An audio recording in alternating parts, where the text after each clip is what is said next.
Ramirez. Um, what is your name? Nico Phoenix. Hi, nice to meet you. Nice to meet you. Um, in advance, I apologize if I offend you in any way through the questions. First off, what tribe are you from? I'm Northern Paiute from Northern California, and Dona Atam from Southern Arizona. Cool. Is there any culture significance behind what you are wearing today? Yeah, it's the kind of part of what I'm wearing is adopted from another tribe, Cool. but I kind of put my tribe into my designs. Cool. So you designed your own clothing? Yeah. Oh, that's cool. Is there any significance to the way style that you dance? My style is a man's Northern tradition dance, and it's a warrior's dance. Oh, cool. It's like say battling at war. Yeah. And supposed to like a warrior, dance like a warrior. Cool. How does American history affect you as a Native person? To be honest, wish it wouldn't happen like that, but Yeah. we're still doing better nowadays. Cool. It's alright, I guess. Yeah. I still love my heritage and where I'm from. Yeah. Why does keeping your culture alive important to you? Because who else is gonna keep it alive? Like who else is gonna keep it going? Yeah. You know, I have nephews and nieces, and like little brothers. I call little brothers. They're growing up watching me dance, so I want to be a good inspiration to them. Cool. What values does your tribe emphasize? I guess not really. I don't know. It's the same as every other tribe, I guess. Yeah. It's not everyone's. Someone's higher than the other. It's just more of where you come from, I guess. Cool. Last one. Would you like to share if you have ever been confronted with racism as a Native person? Oh yeah, growing up, Yeah. yeah. I always had long hair when I was growing up, like a little kid. Yeah. I always got like little, smart remarks, but it's alright. Yeah. Always looking forward past it and beating Yeah. people up. Stuff to me. All right, last one, because it just came up. Does your hair have any significance? It's a lifestyle. It's our lifeline. That's Cool. what we call it. We usually cut our hair. Yeah. When like one of our close family members pass away, Oh. just to show honor to family. All right. Yeah. Well, thank you.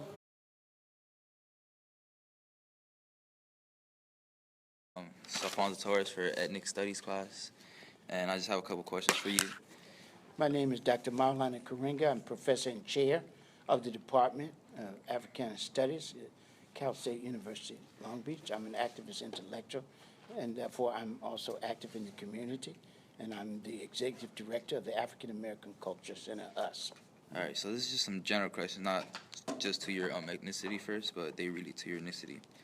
So, have you ever been discriminated due to your ethnicity and like who you are, like by anybody? Oh, yeah. I mean, I grew up in the segregated South, so, Yeah. it's not just discriminated, it's suppressed and oppressed. I mean, that's a nice word, discriminated, but we're talking about living in a context of violence all the time and the threat of violence all the time. So people of color, black people, brown people, red people, yellow people, lived like that for a long time. And only with our struggle during the 60s did we relieve some of it, but it comes back because racism is endemic to the society as I see it. And other people might disagree with me, but this is the way I see it. That's what makes it so difficult to erase it after this, and where you can have a candidate that obviously talks racism openly and gets large crowds in his reaffirmation of that madness, right? So Yeah. we have to deal with that. So discrimination is like what we call a euphemism, a nice sounding word. We're talking about violence, we're talking about oppression, right?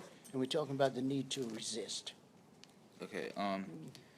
What are some tradition in your culture, like that comes from significantly from just your culture, like you guys just do it? What are some of the things from our culture? Yeah, like traditions. Well, the traditions I represent in the seven principles that is the seven principles of Kwanzaa, but the seven principles of my philosophy, Kawaida, Kawaida is an African philosophy I developed. I define it as an ongoing synthesis of the best of African thought and practice in constant exchange with the world. And the 7 principles represent for me a core set of values of African tradition. And they are Umoja, unity; Kujichagulia, self-determination; Ujima, collective work and responsibility; Ujamaa, cooperative economic; Nia, purpose; Kumba, creativity; and Imani, faith. Those are values. Another value is the value of struggle.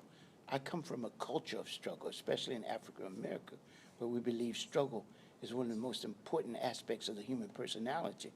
We struggle to come into being. That's called birth. We struggle to make the most out of our being. That's called life. And we struggle not to go out of being. That's called the quest for immortality. So we're always struggling. And it's a beautiful thing to struggle, and to struggle and strive for excellence in all we do. Okay, so I got these questions while you did your presentation. So we'll start off when we first entered in the other presentation you did down there, the introduction. What was the significance of you pouring the water into the plants? That's called a tambiko, a libation. It's an honor to our ancestors. Fannie Lou Hamer, one of our great human rights activists, said there are 2 things we all should care about: never to forget where we came from, and always praise the bridges that carried us over. Our ancestors, those people who passed before, who paved the way down which we now walk, who are the bridges that carried us over, need to be remembered and honored. That's called the morality of remembering. To remember is right. To forget is wrong. So we pour the water as an African tradition in honor of them. Okay. What is Kwanzaa and what are you guys celebrating?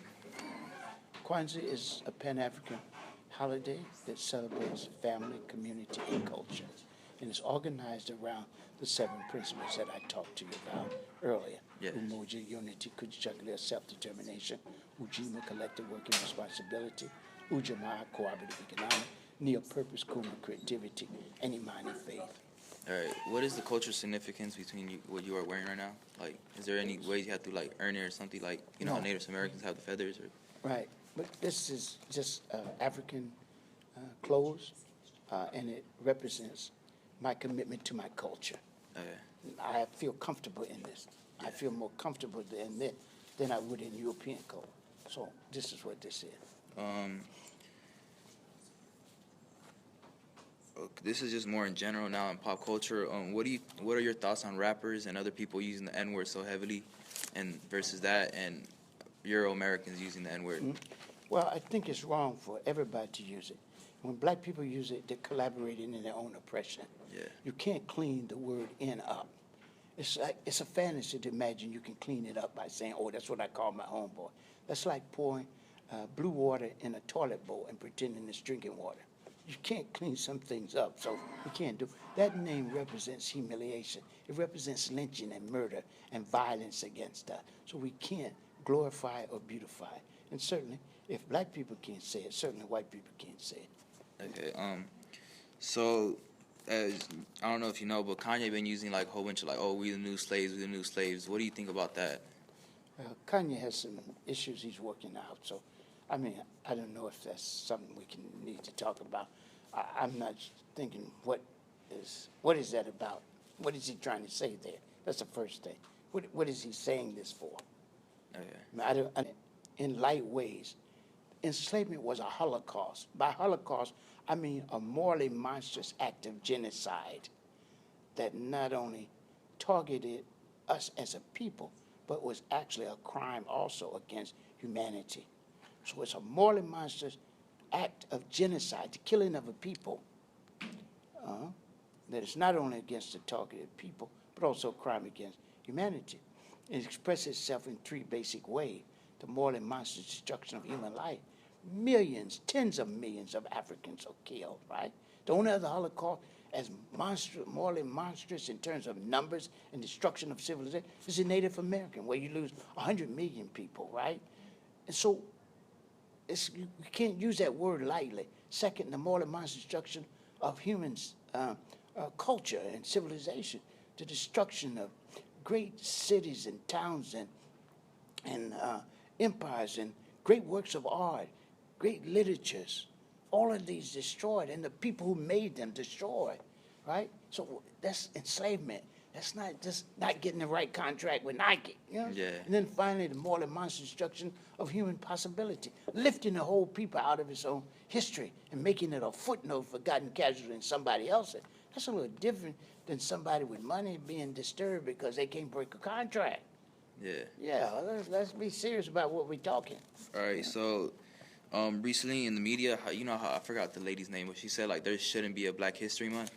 Yeah. She's having trouble. Yeah. Yeah. No, see, she's working, again, these people working out problems they have themselves. There is no dignity in self-denial. And what she's asking us is to deny ourselves. There is no history more holy than ours, no life more sacred, no narrative more worthy of being taught or told than our own history.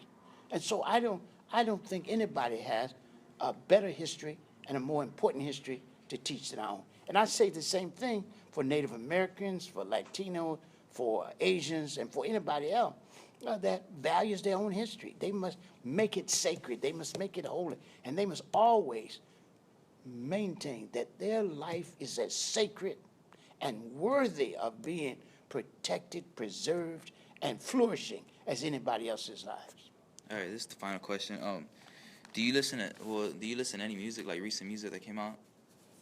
I listen to music. I like rhythm and blues. You know, I'm into rhythm and blues, but you know, you must be talking about rap or something. Yeah, no. Have you heard Kendrick's last album, To Pimp a No, Butterfly? I haven't. No. I was gonna ask you about what you thought about it, because they talk a lot about like black struggles and all that. And Yeah, but see, I don't want to. See, a lot of times people do that just to increase record sale. What I want to know, if people are actually concerned about black struggle, what are they investing in it? Or and I don't want to get personal, but the lifestyle you live is a representation of how much you're committed to black struggle, right? So it's like Sekou Touré said, if you want to write a revolutionary song, make the revolution and the songs will come of itself. Don't just think of something to increase sale. You have to be with the people. You have to join their struggle.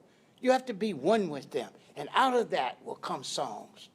When we made our movement, a certain music came with that movement. Yeah, so I don't see that here. okay. So let's make the revolution. Let's make the struggle, and the songs will come of themselves. Yeah. All right? Thank you. Thank you. So, looking back at the interview, what was your favorite part about Dr. Karenga's interview? I found interesting how he invented Kwanzaa, and he was there during the Black Power movement and all those movements that pushed better for it.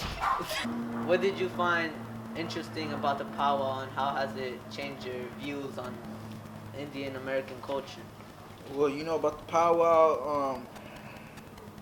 The powwow was very interesting because we saw like different cultures. Like it kind of reminded me about like, you know, when you go to your family parties and they be stomping on the ground and all that. What is it called? The zapatea or something like that. Yeah. I don't know. It kind of reminded me about that. So I was about to go hop in there, but I was like, nah, we ain't with it. But I also thought it was interesting how like everybody's involved with it, not just the man. Mm-hmm. So yeah. You got another question? Nah, your turn. That's it? Your turn. You only gonna ask one question? You ask me and then I'll go back to you. Oh, you're going back and forth? Okay. So, I did Dr. Karenga. As you may know, he was a leader and activist in the what was it called? The equal rights movement. Mm-hmm. So, and I just wanted to, the interview, I asked him one question about what his thought on the use of the N-word. And I just want to know your thoughts about using the N-word. Well, it depends, you know. Depends on the ethnicity you are.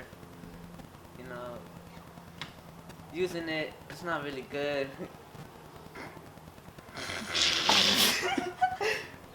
Well, it's not really good to use it because it shows like influence on the past of when African Americans were segregated, and it follows up to the word before that, which was Niger.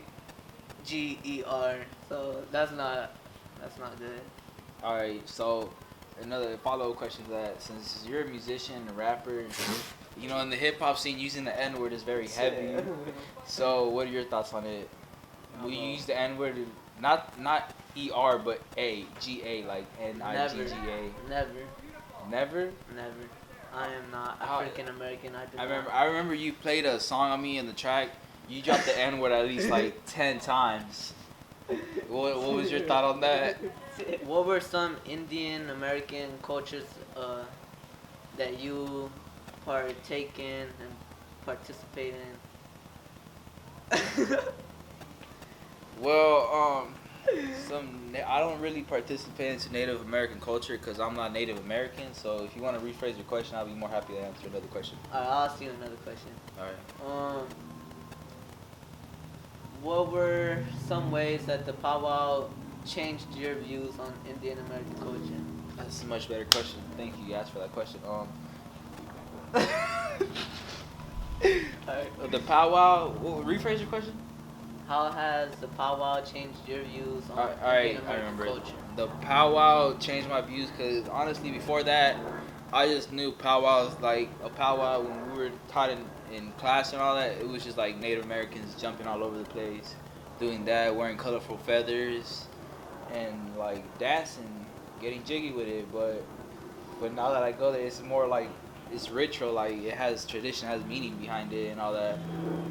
So since you want to go about culture, what was your when it came to African culture, what was your most interesting part about Dr. Karenga's interview? I found it interesting how he created Kwanzaa while he was in the equal rights movement, and he has 2 A's because he had like 7 kids in the class he was in. So Did you like? What was like the key point you liked about the thing? Out of all everybody, Indians, Native Americans, and the Africana studies or the Chicano Mexican studies we went to. I found the Chicano and Chicana studies more interesting personally because it could relate to me since I'm Hispanic, and it took place in LA. How they wore suits and they were this organization does dances here in Cal State Long Beach, and I found that very interesting. Speaking about suits, will you ever wear one out in public? I would wear one. Like If it was like for no, just for like everyday wear. Like instead of wearing this striped shirt, would you wear a suit right now? I probably wouldn't because it doesn't suit my. But I thought it was your culture. It is my culture. How you gonna say it's your culture and turn around and not do that? If it was up to me, I wouldn't wear it, but I still respect it because that's part of my culture. But I wouldn't wear it though. You didn't let me get there. Nah, you didn't have a response to that. You didn't let me get All right. there. Well, what something that stood out to me was the clothing, cause like in every presentation, like the ones we went to, like they all had like a culture significance, like in their what they're wearing. Like Dr. Karenga had that. I don't know. He didn't tell us what it was called, but it was something over his Like a blanket over his Nah, shoulder. it wasn't a blanket. That's disrespectful. You comparing that to a blanket? It was something that was nice. I thought that was cool. Like I would wear that. And then about the Native Americans, I like how they use like that tribal sense, and yeah, how they had moccasins and all that. But yeah, it was nice. Is that it? Yeah, that's it. Any last comments? No. Robert.